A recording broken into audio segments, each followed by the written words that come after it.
네, 계속 진행하겠습니다. 이번에 이제 부동소수 타입 설명해 드릴게요. 자바에는 부동소수 타입은 두 개 있습니다. 플로트와 더블. 더블이 더 큰 거고요. 근데 부동소수는, 부동소수도 범위가 제한적이에요. 제한적이지만, 이제 이 부동소수에서는 오버플로우 문제는 정수처럼 없다고 보셔도 돼요. 없다고 보셔도 돼요. 근데 부동소수를 쓸 때는 정수에 없는 다른 문제가 있습니다. 정수는 범위 내에 있는 모든 값을 다 나타낼 수가 있죠. 근데 부동소수는 범위 내에 있는 모든 값을 나타낼 수가 없습니다. 그래서 그걸 못 나타내면 어떻게 돼요? 어떤 값을 나타내고 싶은데 못 나타내. 그럼 어떻게 할까? 그거랑 가장 가까운 값, 그걸 나타낼 수 있는 값으로 나타낼 거고, 그러면 차이가 생기겠죠. 근데 그 차이가 처음에는 되게 작을 텐데, 이게 계산하다 보면 누적이 돼가지고 차이가 커질 수가 있습니다. 그래서 이거를 무슨 문제라 그래요? 반올림 오차 문제. 그리고 정확성 문제라 그래요. 그러면 뭐가 더 정확하게 나타낼 수 있냐면, 더블이 더 플로트보다는 더 정확하게 나타낼 수가 있겠죠. 공간을 더 많이 차지하니까 좀 더 정확하게 나타낼 수는 있습니다.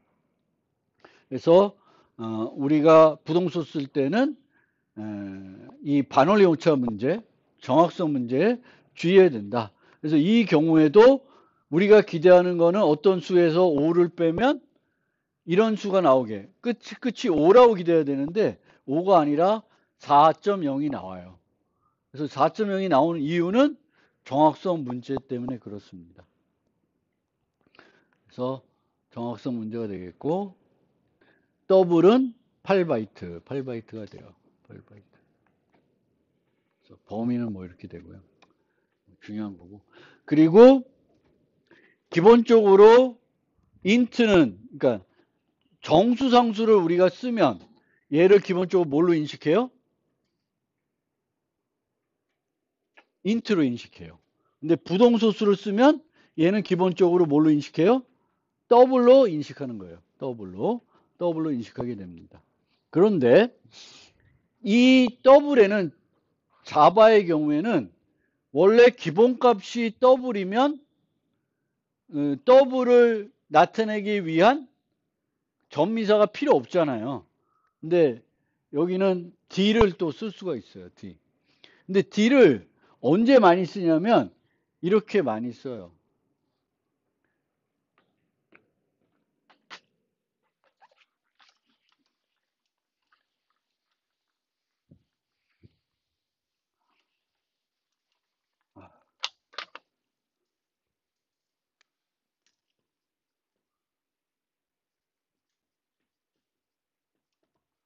더블을 받는 f라는 함수가 있어요. 그러면 fu 10 이렇게 되면 어떻게 돼요? 10을 부동소수로 변환시키겠죠. 그래서 이렇게 그 변환 과정을 없애려고 내가 10.0이라고 써줄 수 있어요. 근데 자바에서는 이렇게 안 쓰고 이렇게 할 수도 있어요. D, 대문자 D. 그래서 제 거 혹시 자바 FX 예제들 보셨으면 모르겠는데, 혹시 봤는지 모르겠는데, 거기에 보면 10D, 20D 뭐 이런 그 수치들이 나와요. 왜냐하면 그 함수들은 더블을 보통 받는 건데, 보통 우리는 더블을 전달하지 않고 그냥 10, 20 뭐 이렇게 많이 보내거든요. 그럴 때 그냥 10, 20 쓰면은 한 번 더 이 타입 변환이 일어나기 때문에 그걸 없애주려고 이런 식으로 이제 코딩을 많이 합니다. 여기 있네. 요거. 요거랑 요거의 차이, 별 차이 없는데. 여하튼, 이렇게 할 수도 있다라는 거 알아두시면 되겠고요. 그 다음에 이 부동소수는 또 비트로 표현하는 방법이 조금 이제 이해 보수가 아니라 좀 달라요. 그래서 세 개의 구간을 나눠서 막 쓰는데 맨 첫 번째 비트는 무조건 부호 비트예요. 첫 번째 비트는 무조건 부호 비트예요. 그렇게 되면 1, 0, 0, 0, 0, 1, 0, 0, 0, 0, 0 이렇게 두 가지가 있을 수 있죠. 그럼 둘 다 뭐가 돼? 둘 다 0이 돼요. 그래서 부동소수에는 0의 표현이 하나만 있는 게 아니라 두 개가 존재합니다. 마이너스 0, 플러스 0. 대신에 이렇게 마이너스 0, 플러스 0 두 개가 존재하면은 이제 그 음수와 양수가 어떻게 표현할 수 있어요? 대칭적으로 표현할 수가 있게 됩니다. 0을 두 개 쓰니까. 근데 정수에서는 0을 두 개 쓰는 순간 나타낼 수 있는 수가 하나 줄어들어요. 근데 부동소수에서는 하나 줄어든다고 뭐 크게 큰 영향을 주지는 않기 때문에 이제 여기서는 이제 0의 표현이 두 개가 된다. 그리고 대칭적이다. 그래서 원래 맥스 밸류는 여기 값이고 정수에서 민 밸류는 여기 값인데 부동소수에서 민 밸류는 요 값이에요. 0은 아니지만 0에 가장 가까운 값. 나타낼 수 있는 가장 가까운 값이 mean value예요. 그럼 얘와 얘가 필요하다. 그럼 어떻게 하면 돼? 여기다가 뭘 붙이면 돼요? 마이너스를 붙이시면 돼요. 그래서 이 부동소수는 이제 그 대칭적이다. 그걸 알아두시고요. 그 다음에 이제 정수에서는 오버플로우가 걱정이었는데 이제 얘는 오버플로우가 별로 걱정도 아니에요. 그리고 언더플로우라는 것도 있는데 별로 걱정이 안 돼요. 왜냐하면 자 x가 mean value예요. 여기에요. 그럼 나누기 10하면 0하고 더 가까워지지만 표현할 수가 없어요. 표현할 수가 없는데 얘 찍어보면 뭘로 나올까? 언더플로우가 발생하면 저 값은 그냥 0이 돼요. 0. 그러니까 이제 오버플로우 났다고 해서 언더플로우가 났다고 해서 엉뚱한 값을 가지지 않고 논리적으로 문제가 없는 값을 가지게 됩니다. 부동소수에서는. 그래서 얘도 문제가 안 되고요. x 곱하기 100 하면 오버플로우가 나는데 오버플로우가 나면 부동수 그 정수에서는 음수값을 갖고 막 이렇게 되잖아요. 여기서는 어떤 값을 가져요? 무한대 값이라는 값을 가지게 됩니다. positive infinity, negative infinity. 그래서 이제 여기서는 오버플로우나 언더플로우라는 것들이 일어날 수 있지만 문제가 안 된다. 논리적으로 문제가 안 된다는 거예요. 그리고 여기는 없는데 보통 그 정수에서는 0 나누기 하면 어떻게 돼요? 산술 예외가 발생하잖아요. 부동소수에서는 0 나누기 하면 뭐가 될까? 0을 나누면 산술 예외가 발생하지 않고 무한대가 돼요. 위의 수가 양수면 포지티브 인피니티가 되고 음수면 이제 네거티브. 그래서 부동소수에서는 0 나누기 해도 문제가 안 돼요. 근데 0을 0으로 나눈다. 그러면 안 돼. 그때는 요 값이 돼요. NaN. 그러니까 NaN, not a number. 숫자가 아니라는 거죠. 그 경우에는 이제 허수 같은 개념이 되는 거죠. 그래서 이런 애들은 잘 안 나타나는데 0에서 0을 나눌 때 0에서 다른 값을 나누면 문제가 안 돼. 우리가 수학적으로도 아주 작은 수로 뭐 수를 나누면 무한대 값이 되는 것처럼 그런 개념을 갖고 있어요. 그래서 이제 부동소수의 특징만 잘 알아두시고요. 뭐 C++ 할 때 다 배웠던 내용일 거예요. 그 다음에 플로트는 이제 4바이트 더 작아지니까 이 뭐 폭도 조금 작아지지만 문제는 얘는 그러니까 어떻게 생각하면 이 두 개는 같다고 놓고 생각하시고 나타낼 수가 더 벌어진다고 생각하시면 돼요. 4바이트니까. 더블은 더 촘촘히 나타낼 수가 있고 플로트는 더 멀어지니까 오차가 어떻게 더 많이 나겠죠. 플로트를 쓰면. 정확성 문제가 더 많이 나타나는 거예요. 그래서 그거를 우리가 주의하면 되겠고, 플로트는 F와 F를 이용해서 나타낼 수가 있습니다. 그 전미사를 쓰셔서. 그래서 부동 소스는 둘 다 존재한다. 전미사가. FD. 그리고 보통 언어에서는 그 정수만 나머지 연산할 수 있는데 부동소수도 나머지 연산할 수가 있습니다. 부동소수 나머지 연산을 제가 써본 적이 없어서 별로 활용도는 없는 것 같은데 있고요. 그 다음에 아까 얘기했던 빅 인테저, 빅 데시멀 같은 게 있는데 얘네는 이제 정확성에 문제가 안 나고 빅 인테저 같은 거는 오버플로우 날 리가 없고 아주 그 롱보다 더 범위가 큰 수들도 나타내서 사용할 수가 있습니다.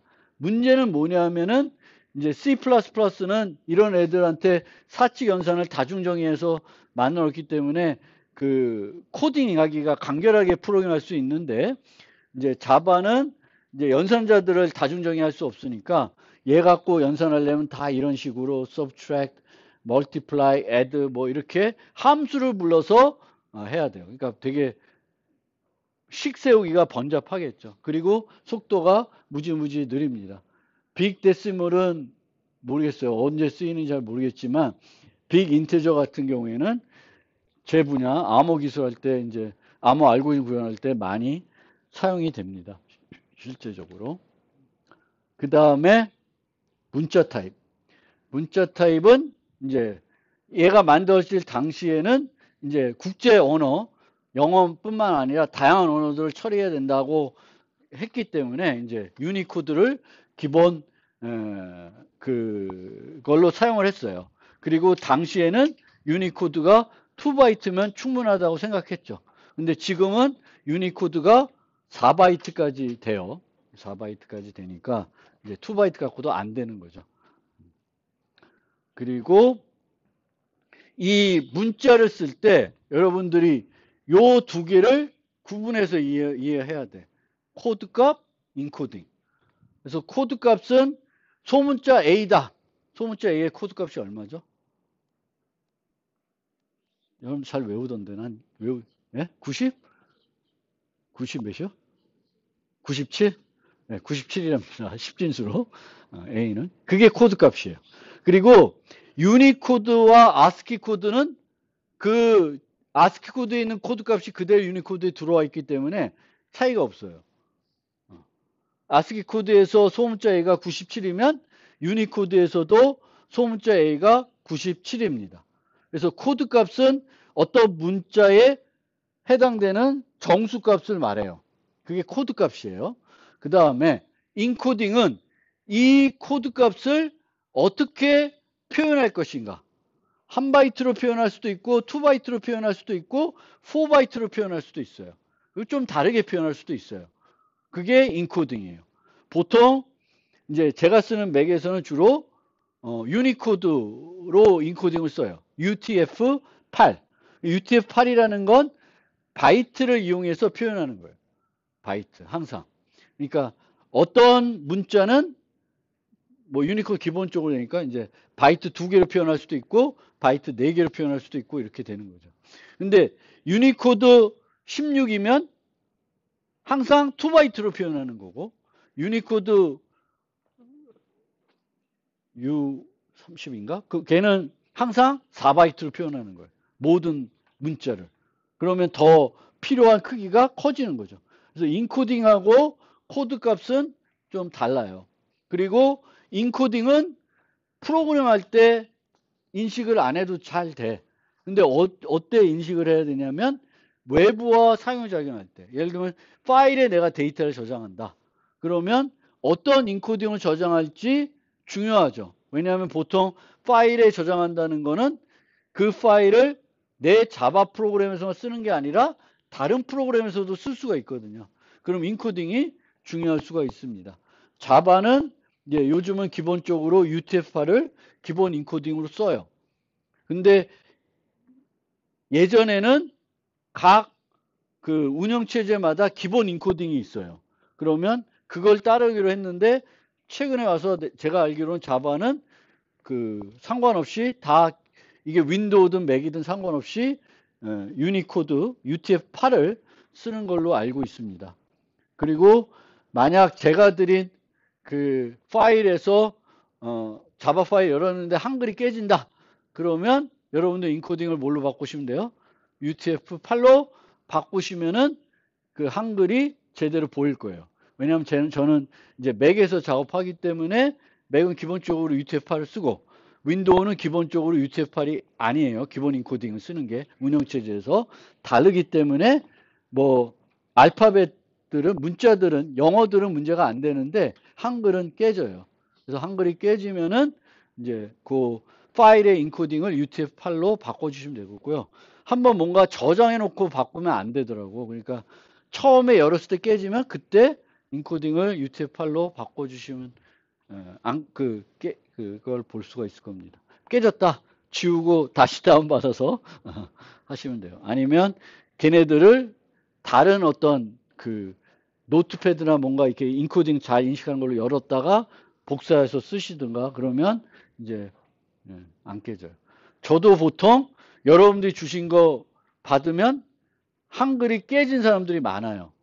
그러면 저는 그 파일을 다른 에디터로 열어서 다시 이클립스로 복사해 봅니다. 그럼 이제 한글이 안 깨지고 여러분들이 단 주석들이나 이름들을 볼 수가 있어요. 그래서 그게 인코딩.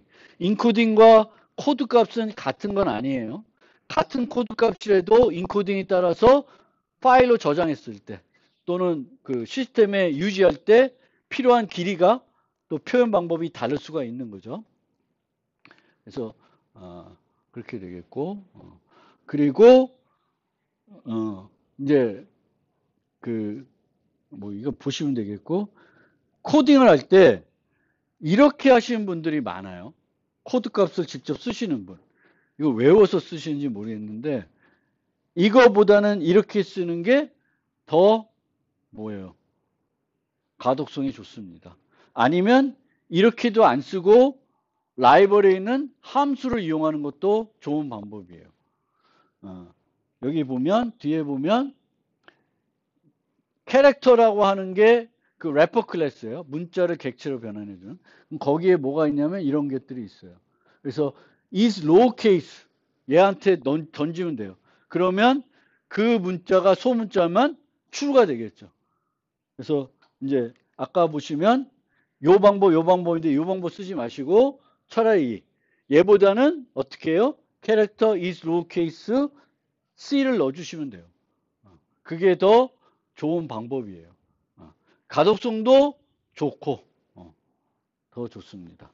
그래서 여러분들이 알아야 되는 건 이 97, 122 이 값들을 알아야 되는 건 아니라 요 특징만 알면 돼요. 요 특징.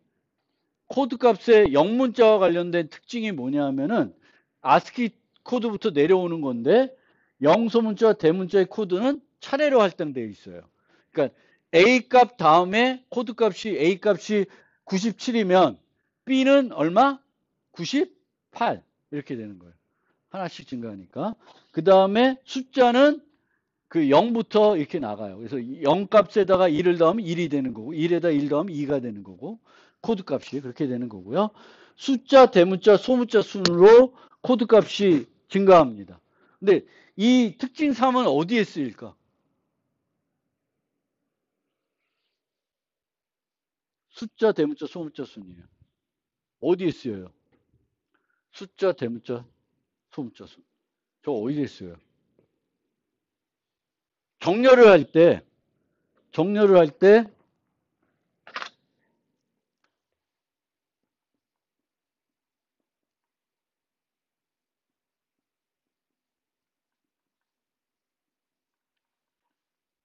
일이에요. 이렇게 돼 있으면 우리가 정렬할 때 이 문자과 이 문자를 비교하잖아요. 문자를 비교할 때 뭘 비교해요? 계속. 첫 번째 문자부터 비교하잖아. 그럼 이 비교는 뭘 이용해서 비교해? 코드 값 갖고 비교하는 거예요. 그러면 이 세 중에 제일 먼저 가장 앞에 나오는 거 오름차순으로 하면은 숫자가 먼저 나올 거고 얘가 나올 거고 얘가 나오는 거예요. 그래서 저 순서는 뭐 생각하시면 돼요? 정렬할 때 소문자가 먼저 돼? 대문자가 먼저 돼? 그거를 뭔가 뭐 기억할 수도 있는데 걔의 결과가 어디서 나오는 거예요? 그 코드 값에서 나오는 거죠. 다 알고 계신 거죠. 그리고 이제 요걸 보면 이제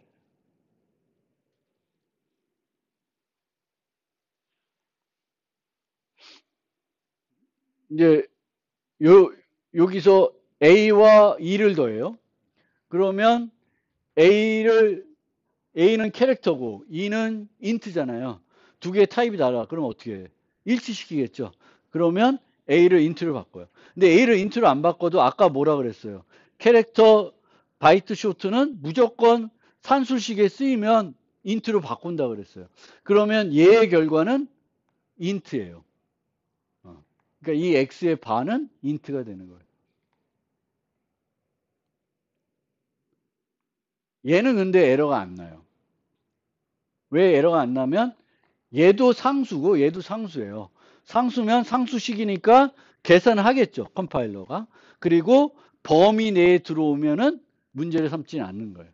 아까 그 바이트에 100을 대입할 수 있듯이 문제가 되지는 않습니다. 그런데 우리가 이제 이거 뺐다. C 플러스 1을 했다. 캐릭터 뺐다. 그러면 안 돼. 왜? C 플러스 1은 결과값은 무슨 타입이에요? C 플러스 1은 인트예요. 인트니까 캐릭터로 변환을 해주셔야 돼요.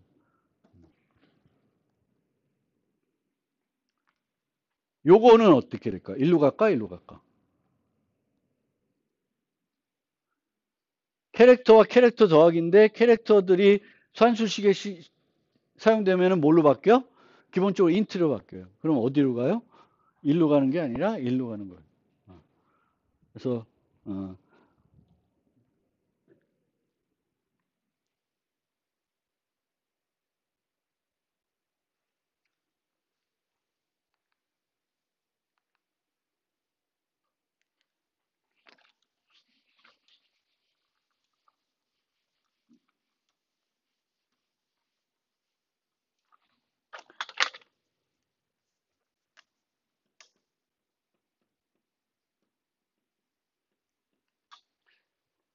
자바에서 이렇게 문자를 봤는데 이 문자를 분석을 해야 돼.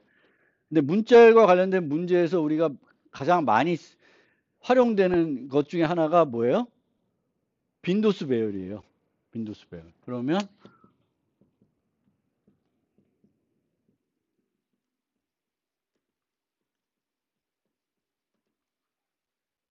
소문자로만 구성되어 있다. 그러면 26개짜리 배열을 만들고요. 그 다음에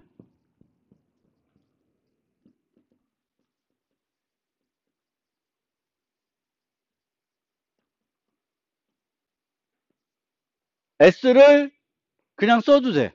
근데 S를 써서 개별 문자를 접근하려면 뭘 써요? 캐릭터 S를 써요. 근데 캐릭터 S를 쓰면 더 느려. 그래서 차라리 내가 문자열을 처리할 때는 문자열을 뭘로 바꿔요? 자바에서는 문자 배열로 바꿉니다. 문자 배열로 바꿔요. 그러면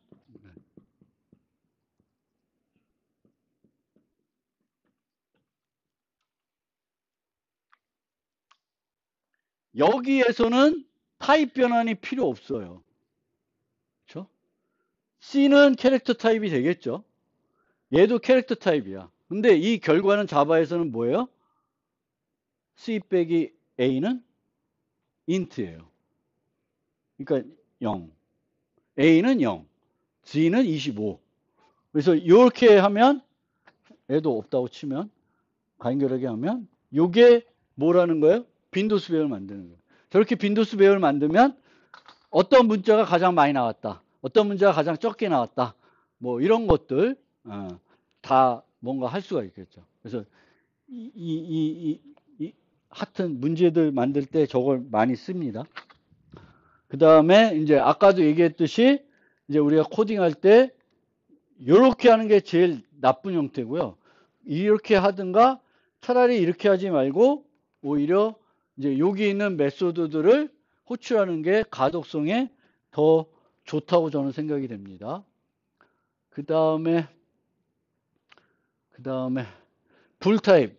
불은 이제 true 또는 false 두 가지 값을 가지는 논리형 타입이 되겠고요. 이제 우리가 불 타입 쓸 때 이렇게 쓰시는 분이 있는데 이거 정말 하지 마세요. 요 1학년이면 모르겠는데 요즘은 1학년들도 다 고등학교 때 프로그램 해갖고 와서 저렇게 안 할 거예요. flag equal true.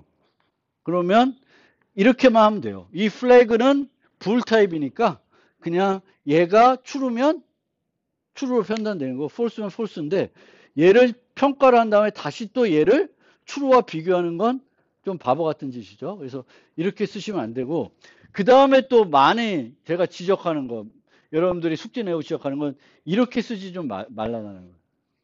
얘는 요 결과에 따라서 true와 false 주는 거죠. 그러면 이 조건식은 그 자체로 평가해서 true 아니면 false가 되는 거예요. 그럼 어떻게 하면 돼요? 그냥 이렇게 하면 돼요. 이렇게 하시는 분들 내가 계속 지적할 건데 이거 하지 마세요. 코딩을. 이제 어떤 조건식의 결과에 따라서 그 결과를 함수 결과를 반환해야 돼. 그럼 return 조건식 쓰시면 돼요. if 조건식에서 true, false 하지 마시고 그거 꼭 기억해 두시고요. 넘어갑시다. 시간이 애매하네. 그 타입 변환 얘기는 좀 길어져서 여기까지. 오늘